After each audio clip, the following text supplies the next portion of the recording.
The discussion on the old sewer plant is it's a big facility sitting down there, empty, not being utilized. You know, I feel like it's a piece of property that the town could be using. Also, there is some equipment down there that is probably salvageable to be used in another facility. We've reached out to one contractor to come in and give an estimate on, once all the equipment has been moved out, demolition of the site to make it site usable. We haven't gotten that estimate back yet. We're waiting for 3 other people that we've contacted to come, and one is another demolition company to talk about making the site usable. The other 2 are salvage contractors to ascertain a salvage value on the metal and the pumps and blowers and things that are still there. We have tremendous sheds down there that we could be using to store some of our public works equipment and keep things in out of the weather rather than just sitting out in the yard where we currently are. So I just wanted you again to be aware that you're going to be probably asked about it. There's progress moving forward with that to try to make better use of a decommissioned and unused piece of property that has a lot of potential to benefit the town. But that big tank will stay. The big blue tanks, is that what you're talking about? Yeah. They're actually owned by the county. Oh, okay. There's those tanks, and there's 3 buildings down there and a pump that are owned by Allegheny County as part of the town's agreement in the construction of the new wastewater treatment plant on the Fork Farm. And the county took ownership of those. And they use the tanks as holding tanks for when there's a lot of I&I. So this discussion that you're in is not going to involve the county's property? Oh, no. We would not impact their property at all. Just trying to make better utilization of facilities that we have that really right now are of no use to us. Now, there is a road to that area, right? Yeah. Yes. Comes off a cemetery. Comes off of Mountain and View goes Cemetery. down. Yeah, part of my running trails is I've taken that trail trying to see if I could get over the Crown Hill, and you can't. Not from there. No. But yeah, it's pretty easily accessible. Well, you can, but there's no road. No, you can jog right up the Yeah. path. I'll go with you tomorrow. All right. Okay, the manager's comment. Okay, the first 2 things I would like to just mention tonight, and I hope everybody's noticed, but when the clock is fixed and you don't hear any chatter or rattling from the air conditioner because that's been fixed, that was a condensation pump that needed to be replaced. So that's all been taken care of. Thanks, Jerry. And tonight, Councilman Wolf took care of chirping smoke detectors, which the batteries will be replaced in those tomorrow morning. We've already addressed the movies coming up at the theater. I would like to encourage everybody to look at the upcoming events as listed in your packet.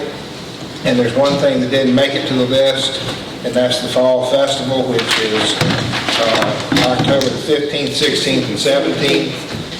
We'll do things a little bit differently this year. They're going to have a kickoff parade, which council approved on Thursday evening for shrine units to parade in, and then go into, I think this will be their 50th Fall Festival, so that's a big accomplishment right there.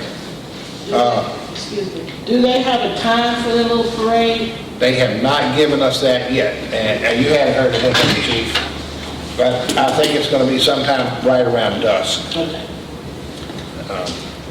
I'm sure you noticed that the grass got a little bit ahead of Public Works with all the rain. It was so dry so long, then when it rained, it shot back up, but they're really working hard and closing in on that, and trying to, all the cemeteries are caught up, and trying to get the rest of town caught up now, so just bear with me on that.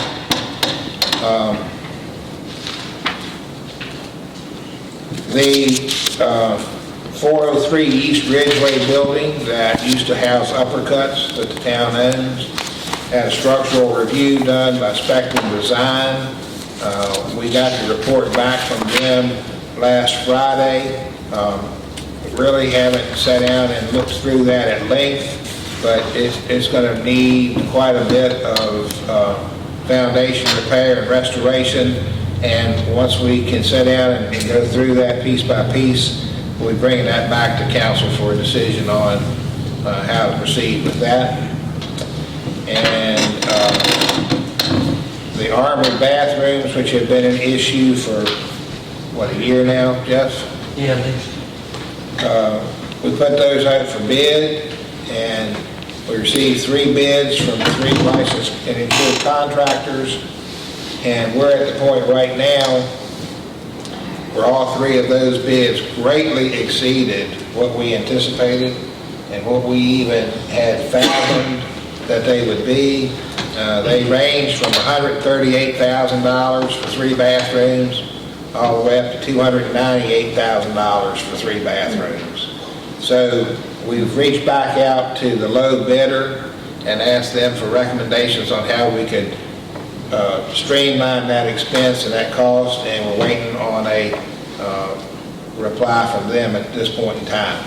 So, you know, they originally were priced at somewhere in the neighborhood of $50,000 to $60,000 estimates, and so we're at a double, a little bit more than double that estimate right now. And so we obviously are going to have to work on that and streamline that expense somewhat. We have new crosswalks coming to town. These are going to be heat applied to the existing areas, and you'll no longer have to navigate around the little signs in the middle of the street that says stop for pedestrians and crosswalk, because there's going to be a seal placed in the pavement on each side of the crosswalk with the symbol of the person walking and the information to stop at the crosswalk. And also, while they're here, they're going to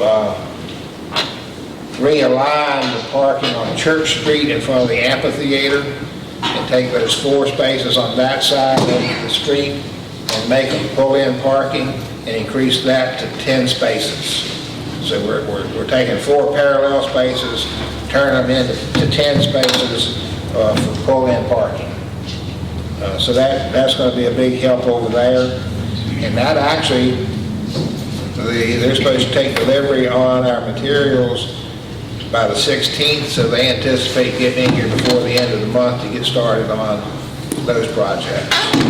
And then the last thing I had tonight is, you saw the notice that Jack Mason's had the Dine for the Dogs event a few weekends ago, and they donated a portion of their proceeds for that weekend to the dog park. They donated $860, I think it was, for that.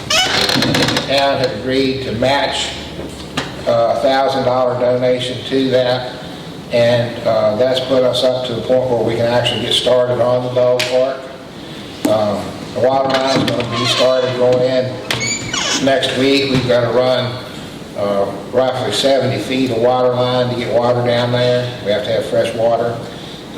Chris in Public Works is currently getting estimates on fencing material so that we can get started on that and try to get that project off the ground and wrapped up before bad weather sets in.